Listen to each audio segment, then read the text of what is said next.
সেই ছিল, এটা এখন জনগণ আগে দেখবে না, দেখবে না। আমার কাছে কথা হলো, আপনারা আসেন, হুজুরকে দেখেন, হুজুরের আখলাক দেখেন, হুজুরের সাথে চলে থাকেন, হুজুরের বক্তব্য শোনেন, শুনে যদি আপনার মনে হয় যে সঠিক, তাহলে আপনার এই রাস্তা অনুসরণ করা উচিত। আচ্ছা।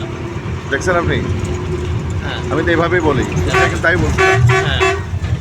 বুঝতে পারছিলাম যে সবাই তো সবভাবে কথা বলেন, আর আমি সবাইকে একটা কথাই বলি যে আপনারা হুজুর কেবলার বক্তব্য শুনে দেখেন। যদি মনে করেন একজন পীর হিসাবে উনি বাস্তবমুখী কথা বলেন, যে কথাগুলো আমাদের জীবনে চলার জন্য একান্ত প্রয়োজন, তাহলে আপনি এই রাস্তাটা অনুসরণ করেন। আমি জীবনে বহু পীরকে বক্তব্য দিতে দেখেছি, কিন্তু হুজুর কেবলার মতো সকল সাইড মিলে বাস্তবমুখী কথা বলে আলোচনা করতে আমি কোনো পীরকে দেখি।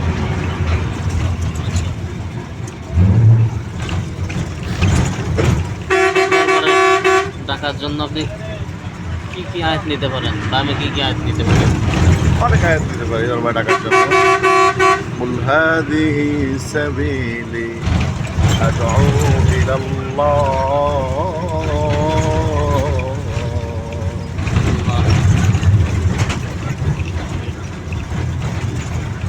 ওয়া মান ইউদ্লিল ফালা তাজিদ লাহু ওয়ালিয়্যান মুরশিদা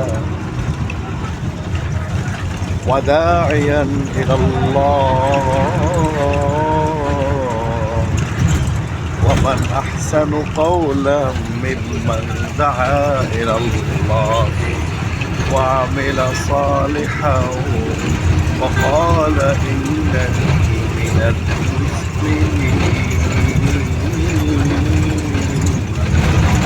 এসবগুলো আয়াত নেওয়া যায়।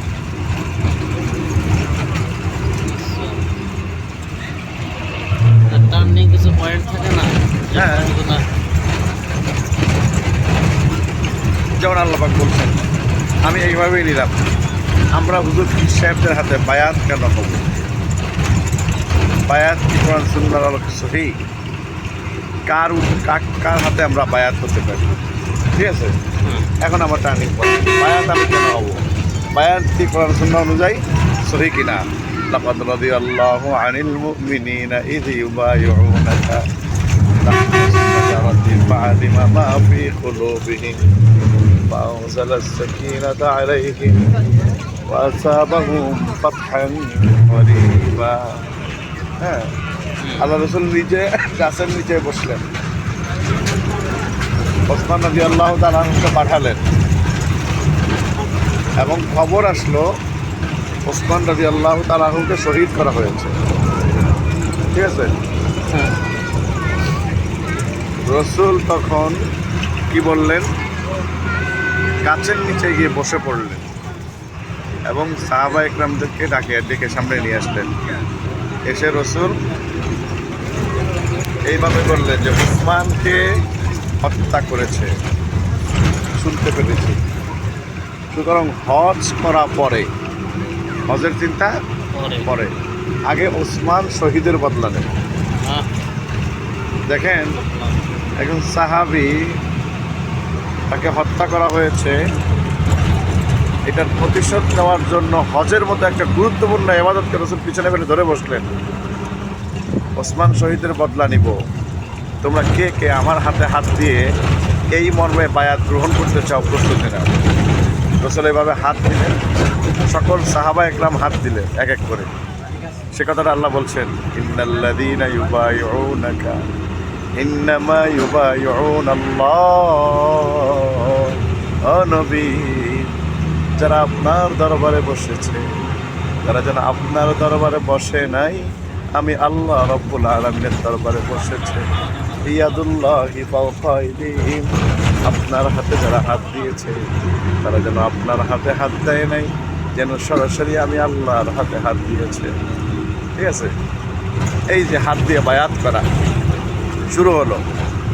হ্যাঁ, আল্লাহ রসুল হাত দিয়ে বায়াত করলেন, সবাই হাতের উপর হাত রাখলেন, রসুল সবার উপরে আরেকটা হাত দিলেন এইভাবে দিয়ে বললেন, আমার ওসমান যদি থাকতো তাহলে এই হাতটা দিত, ওসমানের পরিবর্তে আমি এই হাতটা দিলাম। আল্লাহ সঙ্গে সঙ্গে বলেন লাকাদ রাদিয়াল্লাহু আনিল মুমিনিন ইয ইউবাইউনাকা তাহতাশ শাজারা। ও নবী, আজকে আপনার সামনে উপবিষ্ট হয়ে গাছের নিচে বসে যারা আপনার হাতে হাত দিয়ে বায়াত হলো, ফানজালাস সাকিনাতা আলাইহিম, আমি আল্লাহ তাদের উপর সাকিনা নাজিল করলাম। এই যে বায়াত হলাম, বায়াতটা কেন হলাম? আমরা প্রিয় ওয়াদাবদ্ধ হলাম যে নবী আপনার হাতে হাত দিয়ে আমরা আল্লাহর পথে চলব। ঠিক আছে, জিহাদের বায়াত নিতে না, যুদ্ধের বায়াত। জিহাদের বায়াত না, বায়াত মানে অনুসরণ করা, বায়াত মানে তার কর্মকাণ্ডকে ফলো করা। আপনার হাতে হাত দিয়ে আমরা শুধু জিহাদের হাতে কেন, সেই বায়াত কি পরে ছুটে গেছে? রসুল যখন ওসমান যখন ফিরে আসছে, রসুল কি বলছে বায়াত ফিরে নাও, জিহাদ ভাবে বাদ হয়েছে? হ্যাঁ, বায়াত কি ফেরত দিয়ে দিছে? তারপরে কি হলো? এখন বায়াত করার উদ্দেশ্য হলো যে আপনার হাতে হাত দিয়ে আমরা আল্লাহর পথে চলা শুরু করলাম। তাহলে যার হাতে বায়াত হব তিনি কোন পথে চলছেন এটা আমাদেরকে আগে দেখতে হবে। আতিউল্লাহ ওয়া আতিউর রাসূল ওয়া উলিল আমরি মিনকুম।